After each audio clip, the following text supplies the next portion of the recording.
Olá pessoal, tudo bem? Eu sou Edmeia Rangel, psicóloga, e hoje nós vamos abordar um assunto que está sendo discutido durante todo o mês nos diferentes meios de comunicação, nas redes sociais, pelos diferentes profissionais e também instituições, que é o Setembro Amarelo.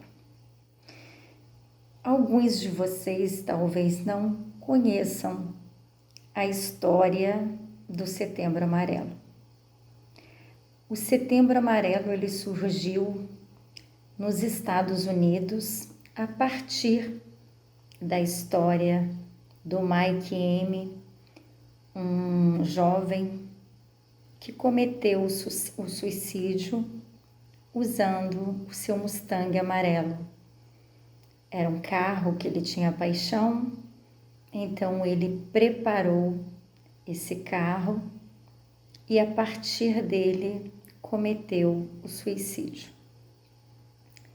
Então, a partir desse acontecimento, o setembro foi escolhido como o mês que iria ser de campanha para falar sobre prevenção e conscientização do suicídio. É muito interessante, né, que esse mês tenha sido escolhido para homenageá-lo, mas é importante que nós continuamos falando sobre prevenção e conscientização do suicídio o ano inteiro. O mês de setembro pode ser um mês em que nós vamos dar maior ênfase ao assunto. Mas quando o mês de setembro finalizar, nós precisamos continuar falando sobre prevenção e conscientização e tratar a saúde mental com prioridade. Desde que essa campanha se iniciou no Brasil no ano de 2015, muitos avanços vêm sido conquistados em relação à saúde mental. Mas ainda temos muito o que evoluir. Infelizmente, a saúde mental ainda é vista como um tabu. Muitas pessoas não se sentem à vontade para falar sobre esse assunto. Até mesmo quando nós temos a intenção de falar sobre prevenção e conscientização do suicídio, algumas pessoas temem falar sobre suicídio. Mas como nós vamos entender algo se nós não soubermos a forma de prevenção e nos conscientizar e conscientizar aqueles que estão ao nosso redor sobre o acontecimento? Então é importante sim falarmos sobre aquilo que muitas vezes é desconhecido para muitos de nós. Então, que mesmo com o final do setembro, nós possamos continuar priorizando a saúde mental.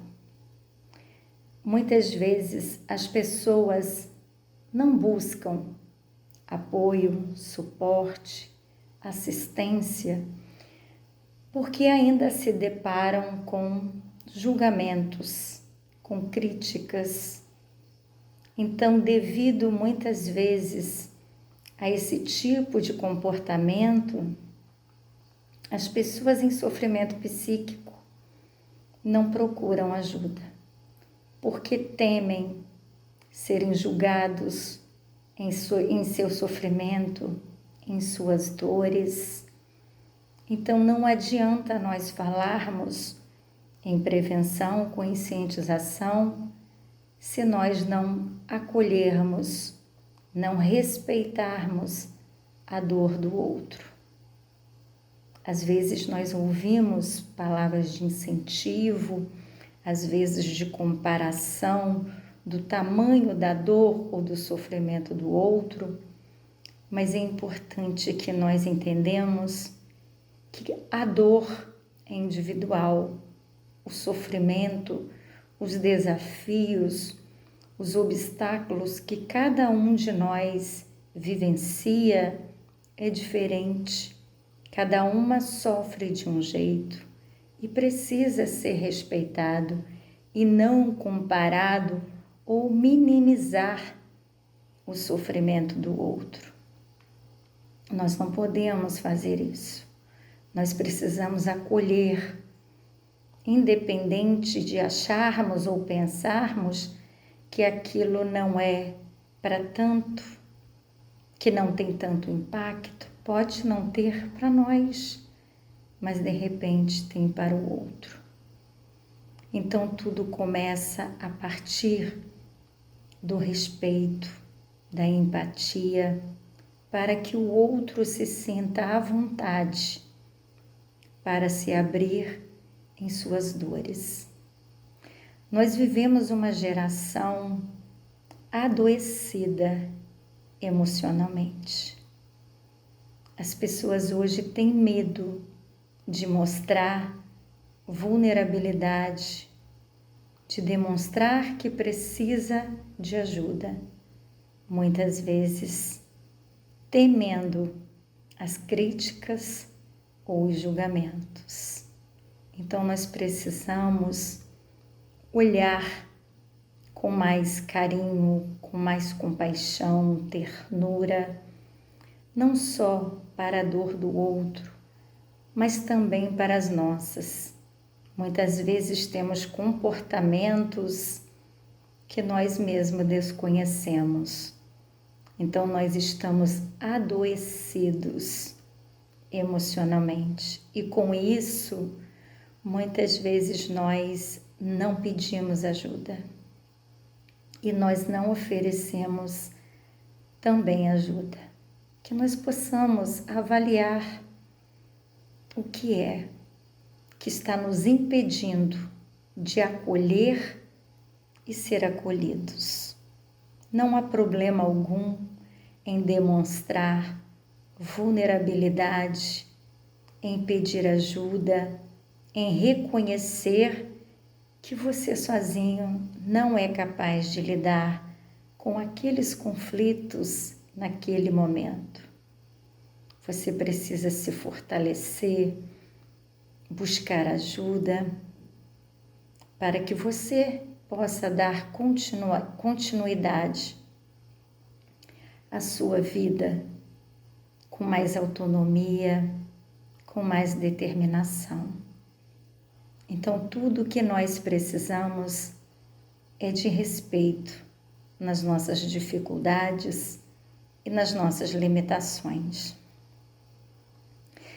Muito dos transtornos que surgem, como a depressão, a ansiedade e tantos outros, eles são uma combinação de fatores que contribuem para que eles surjam. São eventos biológicos, psicológicos, sociais, emocionais, que esse indivíduo vai somatizando no seu dia a dia.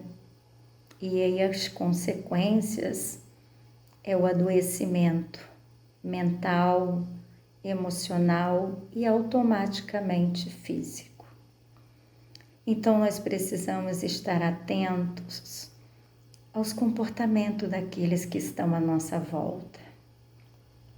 Às vezes as pessoas com vergonha das suas vivências, das suas experiências, elas se isolam, elas se calam, elas não se sentem seguras para estarem expondo as suas dores. Então, às vezes é um conflito de relacionamento, uma violência doméstica, histórico familiar que já vem trazendo questões de ordem neurológica ou psiquiátrica, a busca constante por perfeição, comparação, que a gente vê com frequência através das redes sociais, que as pessoas estão a todo tempo se comparando umas com as outras, buscando a perfeição do seu corpo, da sua estética, e muitas vezes isso desencadeia transtornos mentais no indivíduo. Então nós precisamos estar sempre observando aqueles que estão à nossa volta. A maioria das pessoas que pensam em suicídio, normalmente elas têm algum tipo de transtorno mental.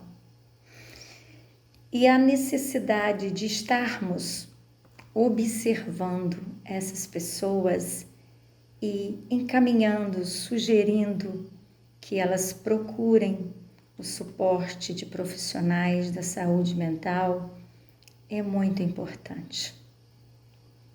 Então nós precisamos observar aquela pessoa que sentia prazer em realizar atividades que não sentem mais, aquela pessoa que está com mudanças de humor com muita frequência, que está desanimado, que está se isolando.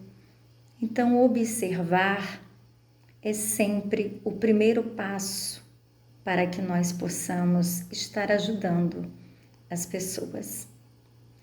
Muitas vezes, o tratamento farmacológico, o suporte psiquiátrico, ele vai ser necessário no momento em que nós percebermos que esse sujeito está num grau muito grave, muito elevado do seu transtorno.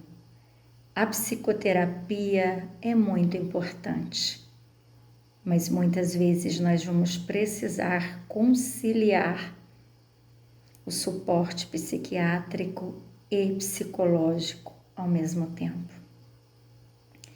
A pessoa que está em sofrimento psíquico, ela precisa ser motivada, incentivada a reaprender a viver.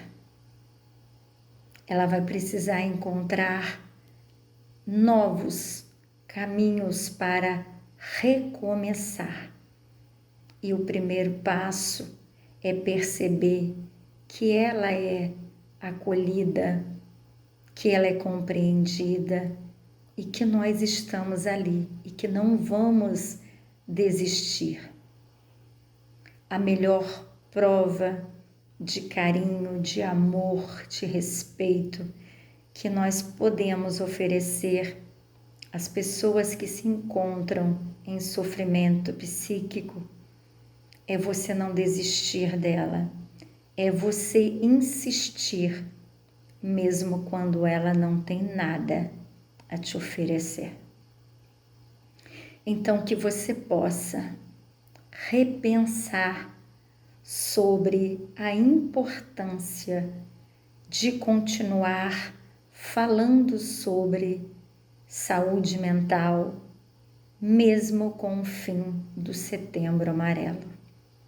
Que nós possamos observar aqueles que estão à nossa volta, que nós possamos ser acolhimento, amor, empatia, sem julgamentos, sem críticas e sem minimizar a dor do outro. Um abraço carinhoso e boas reflexões.